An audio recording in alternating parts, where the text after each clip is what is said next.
Today I'm reviewing Miss Bixby's Last Day by John David Anderson. This is a contemporary middle grade novel that I read a few months ago and I just loved it so much and I'm so excited to talk about it. So let's get started. So this is the third book I've read by this author. I've also read his books Posted and One Last Shot. And he just writes middle grade and I think that he is a fantastic middle grade author. His books are fun, entertaining, funny, educational, and often really deep too. They often have great important messages and they often tackle serious issues, but they are written for middle school aged kids, so I think that they're written in a way that's really fun for them while also resonating with them and teaching them some things along the way. And I am not middle school age, I'm quite a bit older than that, but even so, I still enjoy his books a lot because they're just so fun and I think the stories are always really good. So I think that his books are definitely written in a way that will appeal to kids of that age. And I'd read these two books first, and so I had really high expectations for Miss Bixby's Last Day, and I was not disappointed. In fact, it was on my TBR on Goodreads for a while, and I didn't read for a while, and when I came back, I didn't really feel interested in a lot of books that were on there, so I took a lot of them off there. And I almost took this one off there, but there was something that made me want to keep it on there. I was like, I feel like I'm still interested in reading this. I feel like this is something special. I feel like I definitely want to still give this a chance, and I'm really glad that I did. Even before reading it, the concept of it sounded like something really interesting and relatable because it involves students and school and teachers. And I often like stories that take place in a school setting because it's something that I used to be able to relate to. And I knew that this book had a big focus on teachers, one in particular, and I had a lot of teachers that meant a lot to me and still do, so I thought it was something that perhaps I would be able to resonate with. This book is told in the alternating first-person perspectives between the three main characters, Brand, Topher, and Steve, who are this group of three friends in 6th grade. They are in the same class. I think in this case, 6th grade is still elementary school, which for me, it was middle school, but I think some schools are different depending on the area. So in this case, they're in their last year of elementary school, and they're all in the same class, and they have this teacher, Miss Bixby, who is mentioned in the title.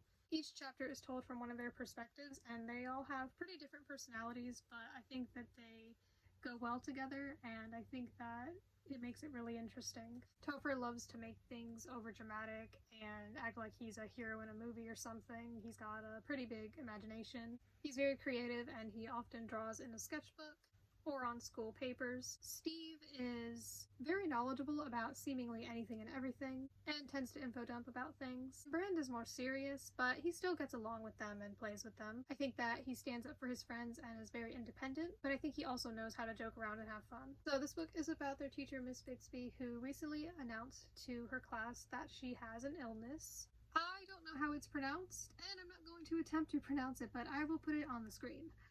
So that's what it's called, and it's a type of pancreatic cancer, and she is unable to finish the rest of the school year as their teacher, and she needs to take the rest of the year off. She wanted to throw a party with her class at the end of the week to celebrate her last day, but unfortunately, she just wasn't able to do that. Her condition worsens, and she has to go to another hospital farther away for treatment. So now she will not even be able to do the class party, and she leaves kind of abruptly, earlier than her students were expecting. For Topher, Steve, and Brand, this is really upsetting because they really like this teacher, they're very attached to her. All three of them really like her, and at the beginning Topher explains how there are these different types of teachers. Some are really nice, some are really mean, some are really strict or boring or goofy or whatever, but he says that there are some that are the good ones, and he describes Miss Bixby as one of the good ones. Because they felt it wasn't enough to just send construction paper cards to her hospital room, Topher, Brand, and Steve decide to skip school one day and visit Miss Bixby and give her the last day that she really deserves, and to give her a proper goodbye. They have this quest that they've planned, which isn't really fully explained to the reader what they're doing, but they have this quest that involves going to places and gathering some things before they go to visit her. So that's the plot of this book. It's about them going on that journey and the setbacks they face on their way to give a proper goodbye to their teacher. From the start of this book, I found it really intriguing. I really cared about the characters and I wanted them to succeed. I wanted them to accomplish what they were trying to do. And I think that if you're creating a book or anything, it's really important to have characters that people care about, because sometimes you just don't care about them. You don't care about their goals. But in this case, I definitely did care about them. I could see myself as them because I was once a middle school student as well. And I understood how they felt about their teacher and how they wanted to do something more for her, and I understood what they were trying to do. Each of the boys has a very different home life and family situation. One of them has both parents in his life, but they're not around much, and so he feels unseen. One of them has very strict parents and an older sister who was an overachiever. And one of them lost his mom at a very young age, and his dad is physically disabled. I loved the inclusion of these different backgrounds, and that we got to read from a first-person perspective about each of them. I love the message of you don't know what someone else is going through, and I think this book does a really good job at that because we got to hear about it from each of them in first person. And I appreciate that it showed that everyone has struggles, whether or not they talk about them with other people or not. I think that this book did that really well. Throughout the book, there are flashbacks, sometimes about Miss Bixby and examples of why she means so much to these kids and interactions she's had with them. And some of the flashbacks are about each of the boys' backstories. I think these flashbacks are well placed into the book, and I think they really help us to get to know the characters better, why they are the way they are, why certain things are important to them, and why Miss Bixby means so much to them.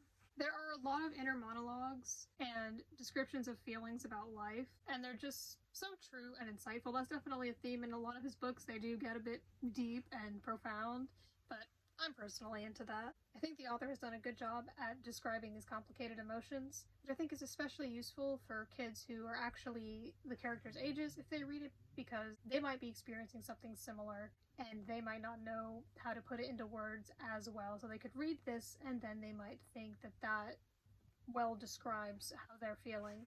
I think at a middle school age, it can be difficult to understand or describe how you're feeling. Even for adults, it can be difficult sometimes to put it into specific wording beyond just, I feel sad, or this makes me anxious. I think that the feelings in this book, they're really gone into detail with. I think for kids or anyone else who's going through something similar to any of these characters, I think it could feel very validating to read about, because a lot of the time, especially in children's books, the home situation is normally just a perfect, normal, happy family life.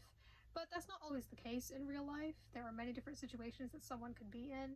And I think for kids to read a book like this and know that there are other people in those situations could feel very validating for them to read. I can't relate to any of their specific family situations, but I know that there are kids who will read and probably have read this book and felt so heard and seen. They'll see that there are other people in these situations and they'll know that they're not alone. I think it was fun to see these characters go on their journey and to go to all the different places they went to and the different people that they met. They're just walking around town. It's nothing too crazy, but it was still pretty fun. They are normal, everyday places like shops and stuff, but I find contemporary realistic fiction pretty interesting, so I didn't mind. Plus, I think it's written about in a fun way, especially since some of these characters are really, like, dramatic about it, and, you know, they act like they're on some big quest or something, which to them, it does feel that way, and I think that makes sense. I think that what they're doing is very important. As for my favorite character, I found Steve the most relatable, but I liked all the characters. I thought that this book was funny, deep, insightful, realistic, exciting, emotional, even educational. And the way that that works isn't like some boring lesson in his books. It'll just be like they'll just be talking about something with each other, but it's something interesting, something that you maybe otherwise wouldn't think about. And so I think the way that's put in there is really intriguing. And I also thought that the book was really entertaining. One of the reasons why I think this book is really entertaining and why I think it would be really fun for kids that age to read is because there are a lot of references to real life things like movies, books, and video games. I know there's a part where a character is playing Minecraft, for example, and I understood and knew most of the references, so I think that's fun if you're familiar with those things, and I think it makes it feel more real and relatable. Speaking of references, though, I do want to add that there is a spoiler to The Hunger Games, specifically about something that happens in the epilogue of the final book, Mockingjay. So if you haven't read or watched The Hunger Games and you plan on it, but you also want to read this book, you should probably read those first. By the time this book came out, The Hunger Games had been out for a while, and a lot of people were already familiar with everything that happened, but just in case you're not, I wanted to let you know that. I was really invested and having a good time throughout the whole book. I was so excited to read some more of it each day to find out what was going to happen next, and it was definitely something I wanted to make it to the end to, though getting to the end did not at all feel like a chore because it was very fun to read. When I read this, it had also been a while since a book had made me feel that way. I didn't read for a while, and then I was starting to get back into reading, and then this is one of the first books I read during that time where I was getting back into reading, and I was very excited and hyped up while reading it, but it was also very emotional. It is pretty emotional towards the end for multiple reasons, but I think that's good. I think it's very good if you're able to write something that makes people feel something. I didn't really find the book predictable at all. I had no idea how things were gonna turn out, how things were gonna end up. And I think that's part of what made it so exciting, because I was desperate to know how everything was gonna end for these characters. I think this book teaches you that it's okay if things don't go exactly as you planned, that you can still have these nice moments in life. Overall, I'd say it's a book about impactful teachers and living your life to the fullest, but I also think there is a big emphasis on friendship. There is a heavy emphasis on that. These boys care about each other and have fun together, but there are also fights, arguments, and moments of jealousy. There are also times when they are talking about their teacher and they don't all completely know or understand why she means so much to one of them, but the flashbacks go into that. I definitely think that's an interesting thing in books, when there's something that one or more characters know that others do not, and they don't know about it yet, and they may or may not tell them. I think that's definitely very interesting and suspenseful. But yeah, I thought the flashbacks are very interesting to see why this teacher means so much to them, because of the kind way that she has interacted with them and the ways that she has helped them, all in different ways. I've had a lot of great, impactful teachers in my life, so this book reminded me of some of those educators, and I could really relate to the strong feelings of caring so much about a teacher and wanting to show them how much they mean to you and to show your appreciation for them.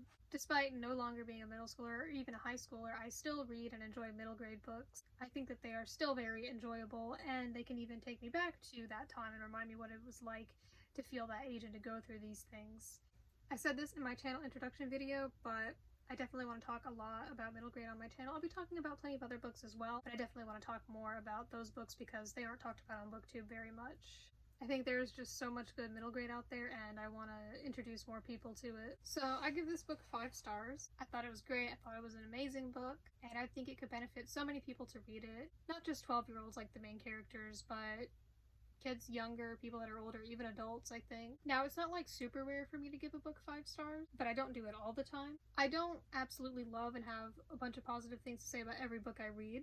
There will definitely be some books I talk about in the future that I didn't like as much. And if it looks like this book hasn't been read, that's because this specific copy has not been read.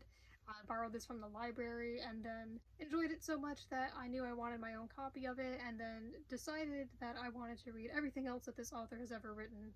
Even his first novel, which is from 2007, and I believe it's no longer in print, but I'm sure somebody out there is selling it used on the internet, so I should be able to find it someday. Yeah, I loved this book. I loved Posted. I loved One Last Shot, but I think I liked this one most of all. I don't know, it's been a couple years to a few years since I read those other books, so I don't remember them super well, but after this one, I was like, I'm open to reading the rest. I recently got his newest book, Keep It Like a Secret, and I haven't read it yet, but I'm sure I'll make a review on it when I do. I'm very excited to read it. It was just released this year in May, and this is also contemporary, but I know he's also written some other books like fantasy, and that sounds a little different, but I have a feeling that he'll be able to make it really enjoyable for me. I do still like fantasy, but, you know, sometimes it can be intimidating, but I have a feeling I'll probably like those books as well. So on the copy that I borrowed from the library, there was a blurb at the top that's not here, but I realized it's on the back.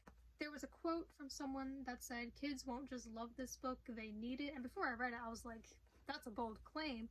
But after reading it, I get what that person meant, because yeah, I think that it's not just an entertaining story, it's very useful for them as well. If you read this book too, I would love to hear your thoughts on it. And if there are any spoilers in your comments, then just write them so that, you know, someone would have to click read more to see what you're talking about. Like this, I'll show it on screen. Thank you for watching my first book review on this channel. It was really fun to talk about this book. I had a lot of fun talking about it, just like I did when I was reading it. I'm definitely going to read more John David Anderson books in the future, and then I will make reviews of them. I might reread Posted and One Last Shot at some point so that I can make good reviews of them. We will see. You can follow me on Goodreads if you want to stay up to date with what I'm currently reading and what I have read.